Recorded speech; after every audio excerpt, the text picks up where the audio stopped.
we have with us Mr. Gunjan Srivastava. He's the CEO of BSH Household Appliances, which is Bosch and Siemens Household Appliances for UK and Ireland.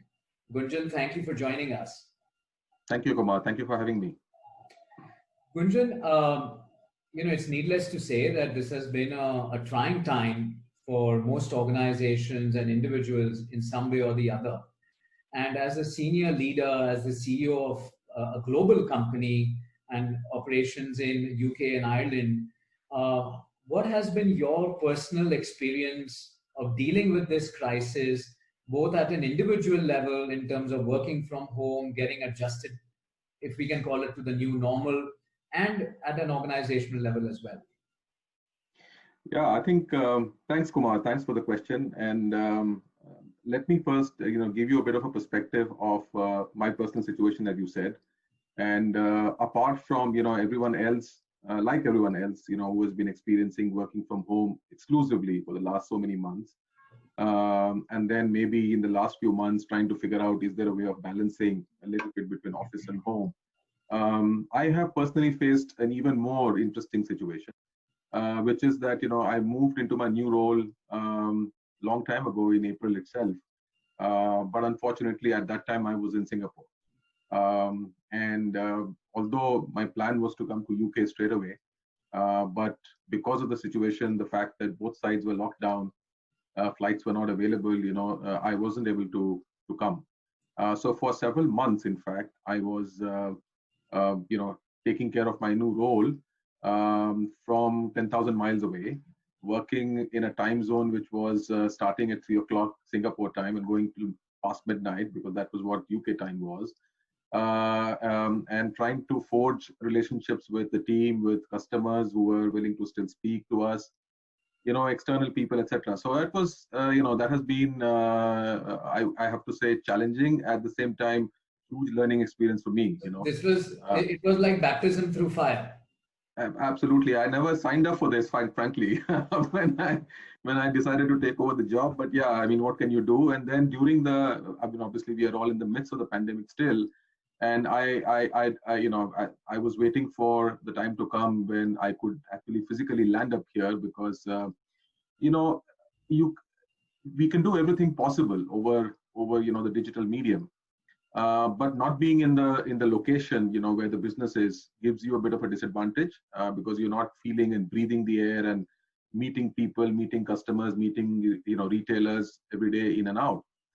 So as soon as I got the opportunity, I came over here a couple of months ago. So that's how now things are, from my perspective, a little bit better.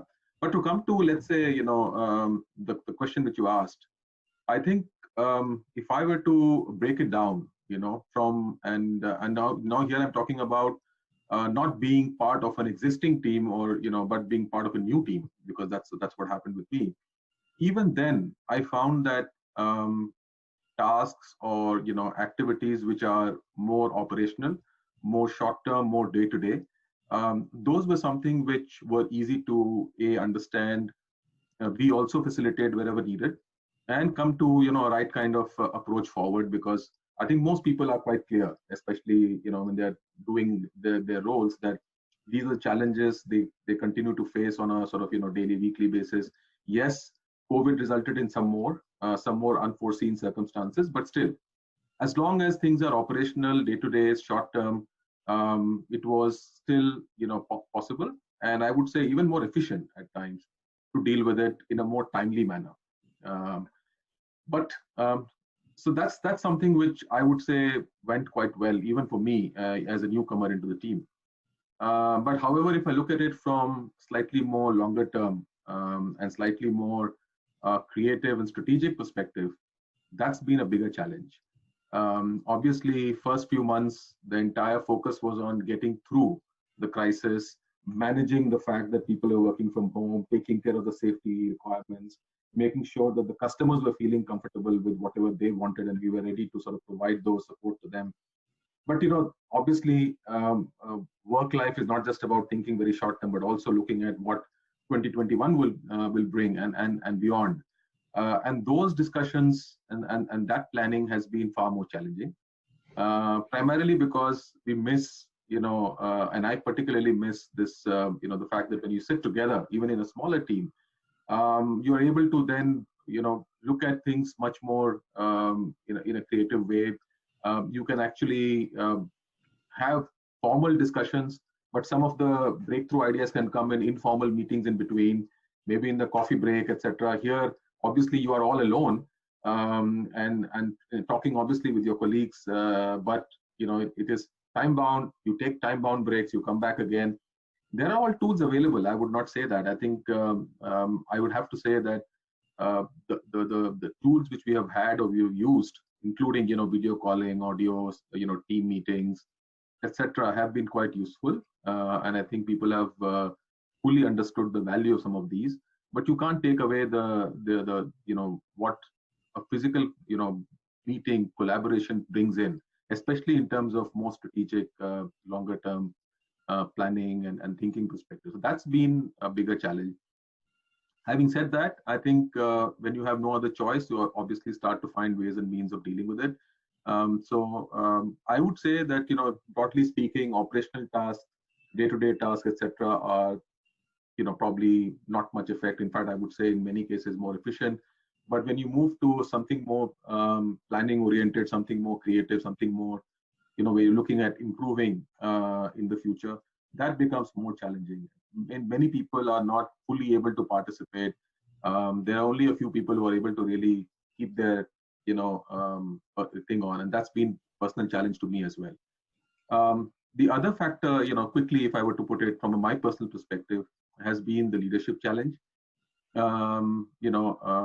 Again, as I said, it's a completely new organization for me. I'm part of BSH for several years now, more than 6 years. So that perspective, globally, I'm aware of the culture. I'm part of the entire ethos. But as you are, as you would appreciate, BSH UK and Ireland is very different from BSH in Singapore and BSH in India. And culture is different, people are different. So for me to personally get to know them, when I'm, speaking to them, how do I ensure that whatever I want to communicate is actually getting communicated and accepted like that? How do I get that engagement, the two-way sort of process? That's been the biggest challenge for me. And I've tried to communicate more and more, both written, verbal, through videos. I've tried to, meet more people, who are down below rather than just, at the senior level, because otherwise I don't get to feel the pulse of the organization. But all of that, even though I've tried much harder compared to what I would have done in a normal scenario, is still not up to the mark. I still feel highly inadequate, even after several months of being in the role, as compared to what I would have if things were normal, and I was able to meet everyone in the office. By now, I would have known probably half the people. But so that's been the biggest sort of, challenge for me personally. And, being part of a new team, how do I build that trust? How do I build that equation? So that, people obviously, there's a professional relationship, of course, and that's something which we have. But as you know, we are human beings. We work with trust. We work with personal equation, and that is where I find the biggest challenge for myself. Sure. Tell me, what are some of the things you've done, towards sort of keeping mentally sort of fit or agile or resilient or positive during this period? Simple things, Kumar. I think, as time has progressed, I tend to realize.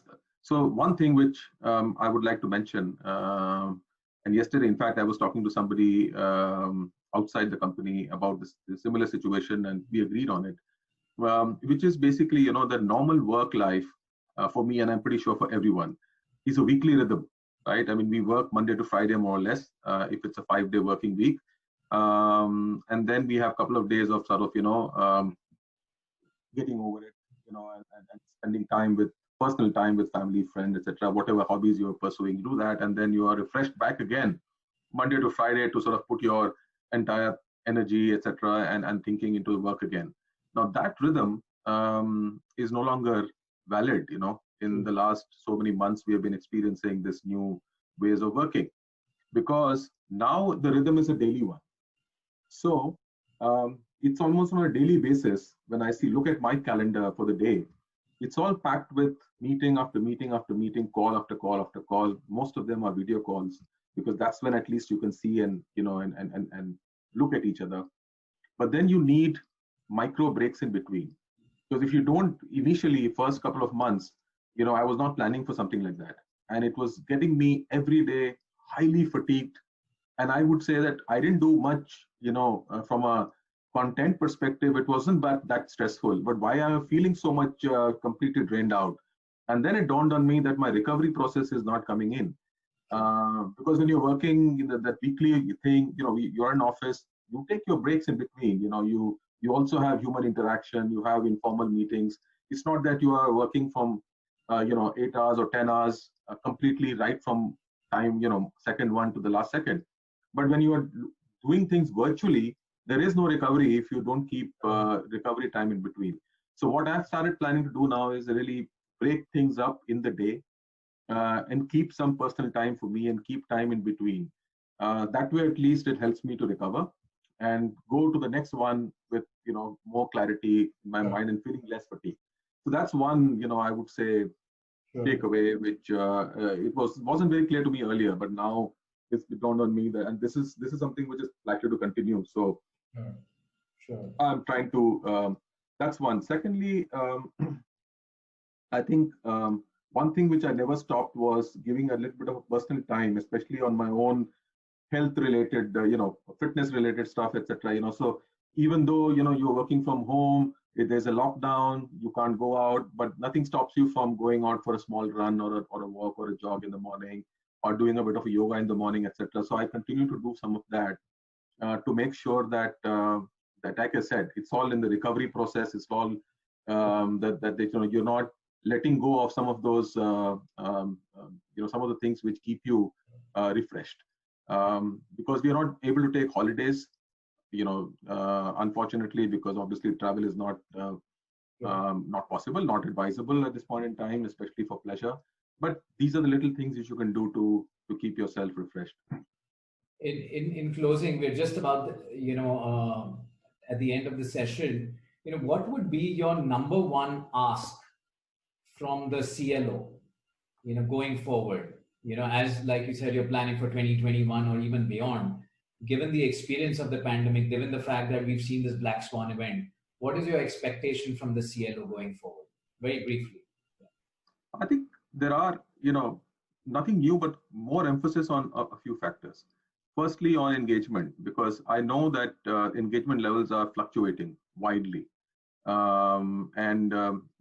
The reason is that most of our people are facing challenges which they never faced, because their customers are facing challenges which they did not face before. So you mentioned about factories, etc. So clearly that's been a huge challenge. Managing supplies, managing expectations of customers have been a big challenge. As a result of which, there is, you're working from home does not mean that it's not stressful.